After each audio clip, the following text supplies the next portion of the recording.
A driver was transferring gasoline from a tanker trailer to a tanker truck when the gasoline vapors ignited and exploded. The driver sustained fatal injuries. A spark from static electricity likely caused the ignition. Static electricity is invisible because there are no warning properties. In the presence of a flammable atmosphere, it represents an extreme workplace hazard. Static electricity is generated by hydrocarbon fuels as they flow through hoses and pipes and move around in tanks. Because of their chemical makeup, these fuels can not only generate a static charge, they can store the charge and transfer it to other things. When built up, static electricity can discharge by jumping to the nearest conductor of lower charge, generating a spark which can ignite a fuel-air mixture. To eliminate or control static electricity, methods including bonding and grounding are used. Bonding uses a conductive material, such as wire, to connect components such as the pump, hoses, and nozzles in a fuel delivery system. This prevents sparks by keeping the charge between components the same. Grounding dissipates the static charge to the earth. At operations where fuel is stored, handled, or transferred, grounding systems are designed and installed by qualified persons. At the incident site, fuel was stored in tanker trailers and a tanker truck.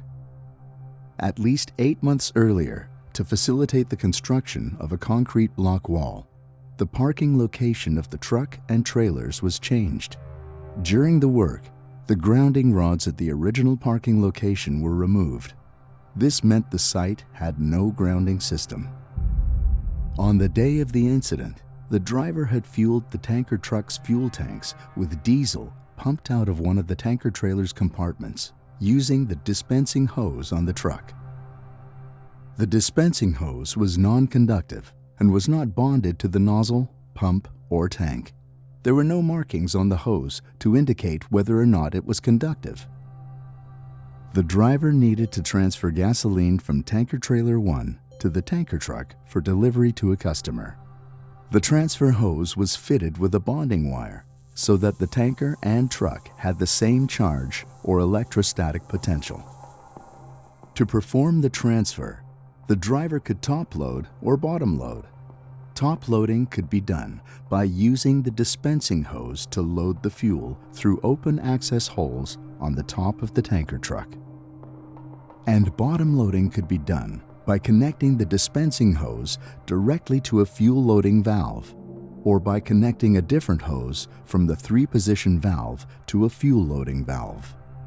There were 2 safety advantages to bottom loading. First, the system is essentially closed, so almost no oxygen is introduced into the fuel handling and storage system. Second, bottom loading can be done from the ground, with no need for a worker to be on top of the tanker truck. The employer's Safe Work Procedure, or SWP, for top loading did warn against splash loading and said that a nozzle extension could be used to avoid it. This is important, as the turbulence created by splash loading generates static charge. The SWP also said to ensure bonding and grounding, but didn't say how to bond.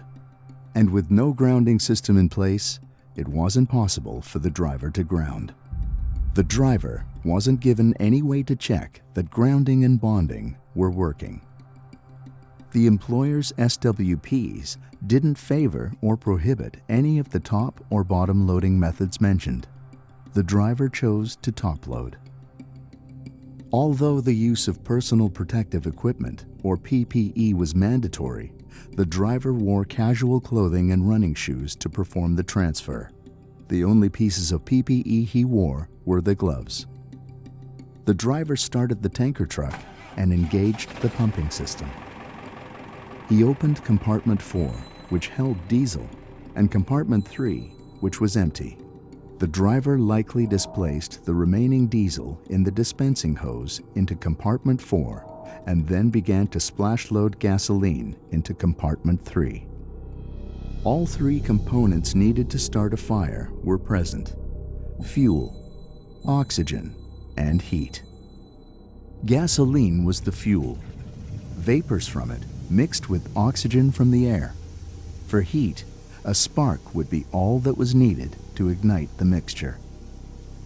And it was identified that the 3 most likely sources of a spark were: 1. The turbulence of splash loading could have generated a charge difference between the nozzle and the tanker, leading to a spark.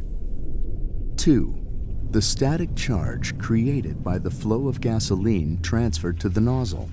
The nozzle, because it was not bonded to the dispensing hose or the rest of the tanker, was an insulated conductor. This was very hazardous because it could build up a charge and then discharge it to another part of the tanker, leading to a spark. 3. A charge from the driver and his synthetic clothing. There was no evidence that the driver was bonded to the tanker truck during the fuel transfer. Soon after splash loading began, there was an explosion. A fireball rose from the tanker truck. Flames from the ground reached the height of the tankers. There was no fire control system at the site. Workers from adjacent businesses called for emergency services and banded together to fight the fire and help the seriously injured driver. The driver repeatedly asked the workers to close the valves on the tankers. None of the workers knew how, but one shut down the truck's engine. Using handheld extinguishers, the workers put out the fire. Emergency services treated and then transported the driver to hospital. Sadly, he didn't survive. Multiple factors contributed to this incident. The employer, the fuel distribution firm, failed to ensure that the ignition hazard from static discharge was controlled. Specifically, they didn't ensure that systems for bonding and grounding were present, tested for effectiveness, maintained, and regularly inspected at their workplaces.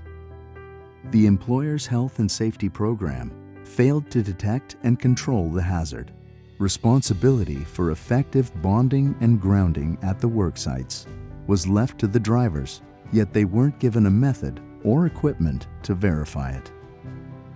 Unsafe practices that occurred included splash loading and failing to use the supplied PPE and to deploy guardrails. Supervision was inadequate.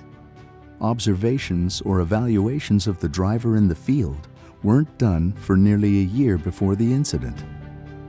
Safety inspections were not conducted at the site at the frequency specified in the safety program.